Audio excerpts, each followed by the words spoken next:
What's up, people? I'm Shaggy the Opinionated Hippie, and this is my album of the week for the week of October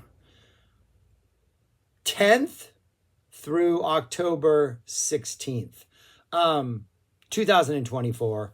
And this week we got some Goat. Goat is back with a self-titled album. It was like their 7th or 8th or 9th album.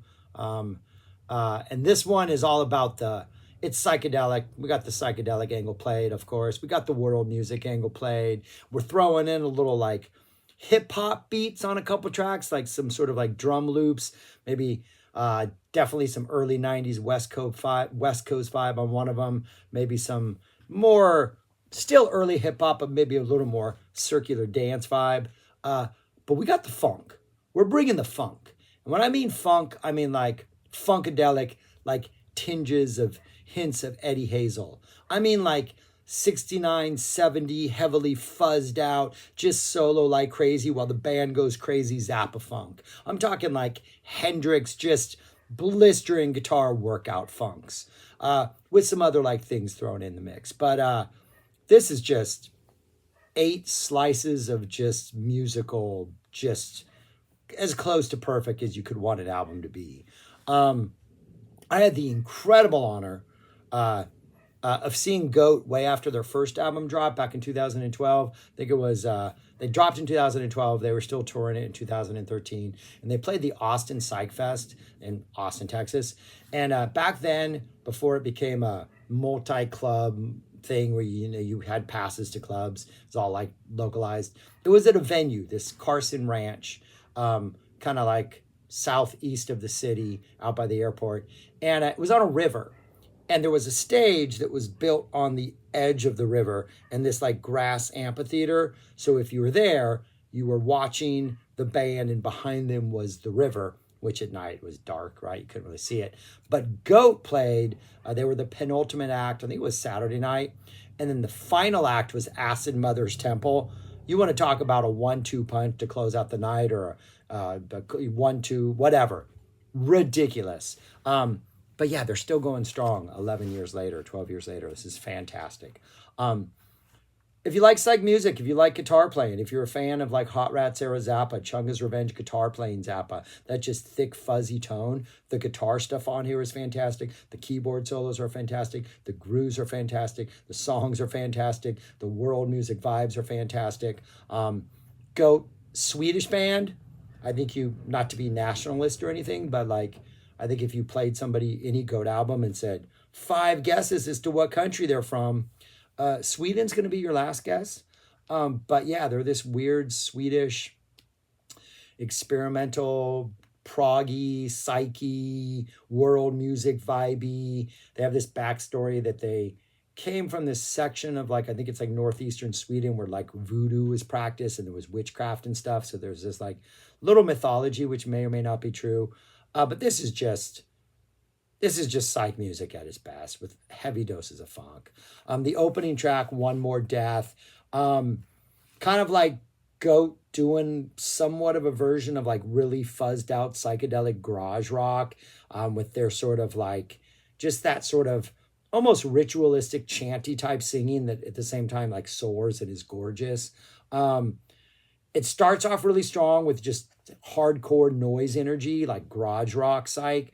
Then we get in this little brief interlude of just like really like spacey, awesome, floaty, deep, like nothing's really going on, but you're not really sure what's happening, kind of caught in some weird little thing. Then we drop back into the groove. The riff hits even harder, and we're off into this absolutely sick Hendrix meets Zappa late 60s guitar solo, just saturated with fuzz. And then we get an organ solo to follow that's saturated with fuzz. 6.5 minutes of pure psych bliss to open the album. That is followed with Goat Brain, which has this more like low-key, almost war-esque funky riff, like this like the guitar is not fuzzed out. It's like it's almost like you're muting the notes as they play them. It has that little kind of low-key skittish type vibe.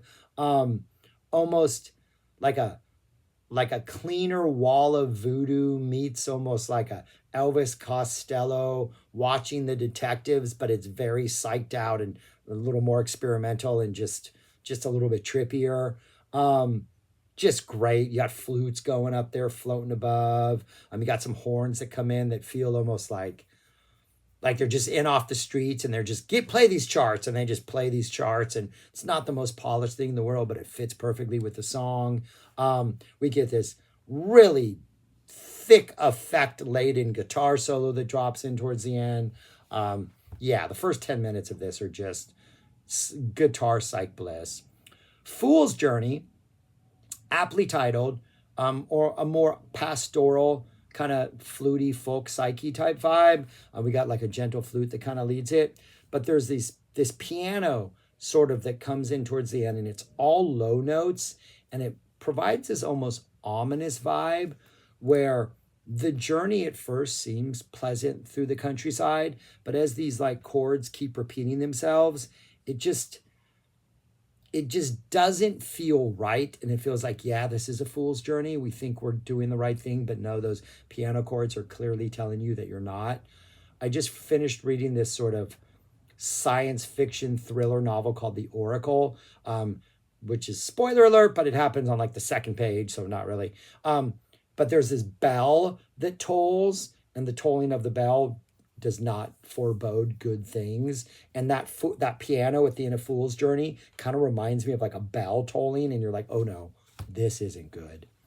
And then side A, first half of the album, I'm assuming it's side A. First half closes out with Dollar Bill, which I'm like, okay, we got Funky Dollar Bill by Funkadelic. We got a dollar bill on the cover of America Eats Its Young, right? That's the one that has a dollar bill on it.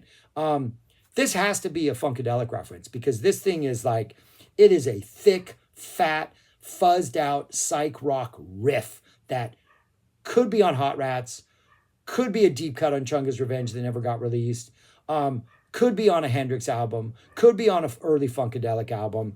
It is just ridiculous. The jam is great. The riff is great. There's a solo. There's a closing solo. Dollar Bill is like, I think that's an explicit acknowledgement of like, hey, yeah, we know we're in this territory, and we're going to name this Dollar Bill because of that. Second half of the album starts out with a song called Zombie. We get this early 90s West Coast sort of like drum rhythm that just is looping over the entire time with these like really staccato kind of stark piano chords that are repeating. Really nice vibe, really cool song. You get some weird electronic noises that drop in as solo, a really weird sounding keyboard. The break in the middle is not a solo, but it sounds like a bunch of just poorly dated drum samples that, because they're tweaking them and upping the volume on them or just putting distortion on them, it all works. Like, it all just makes sense, even though it probably shouldn't. The next song, Frisco Beaver, we get this sort of like dramatic opening that's maybe slightly proggy, and then we drop into this really funky Afro beat, and then it's just like, yeah, let's just dance. You got that like sort of early Talking Heads skittish guitar kind of winding through it. Just absolutely fantastic song. Great guitar solo, great keyboard solo in this song, Frisco Beaver. But we're really getting into that world music groove, and they do this just so incredibly well. All Is One, kind of bring it back down again. We get a nice acoustic guitar intro, a lead guitar kind of comes in playing sort of like a melodic line. This becomes sort of like an instrumental for a guitar solo type thing, essentially. Like not like a Tear for Eddie. It doesn't sound like Tear for Eddie, but that kind of vibe, where it's like, we're all doing this to support the guitar player as he does his stuff. Some really squirmy kind of psych playing in there. There's a little bit of reverb that drops in here, and a little bit of maybe there's echo in here, but gives you those early Eddie Hazel vibes.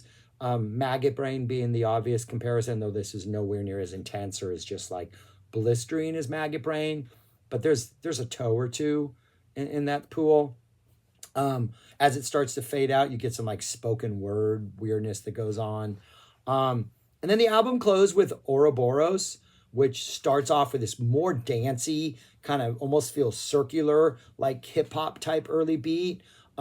And this kind of reminds me of the way Funkadelic would end those early albums, where it's like, we're going to drop an 8-minute jam, we're going to layer vocals and sound effects and guitars and horns and just layer stuff on, but ride the exact same rhythm the entire time for like 7.5 straight minutes. And as the layers go on, things just get more frantic and hectic, and you're just worried about how things are going to end, but it's all danceable and it's all enjoyable. 2024 is a great year for music, and this is just an absolute perfect, such an enjoyable listen. Psychedelic, funky, world music, Swedish, weird, mysterious enigma band. They always wear masks live, no idea who they are. Apparently they're into voodoo, I don't know, but I highly, highly, highly recommend this album. If you're a psych fan, a guitar playing fan, a funk fan, you would be mistaken if you did not track this down. It is genius. And that's my album of the week. Subscribe, like, share, comment, and go listen to some GOAT, people, because this album, it's a top 10 of the year. I mean, it's been a fantastic year, but I'm predicting it makes the top 10. All right, peace. Talk to you later.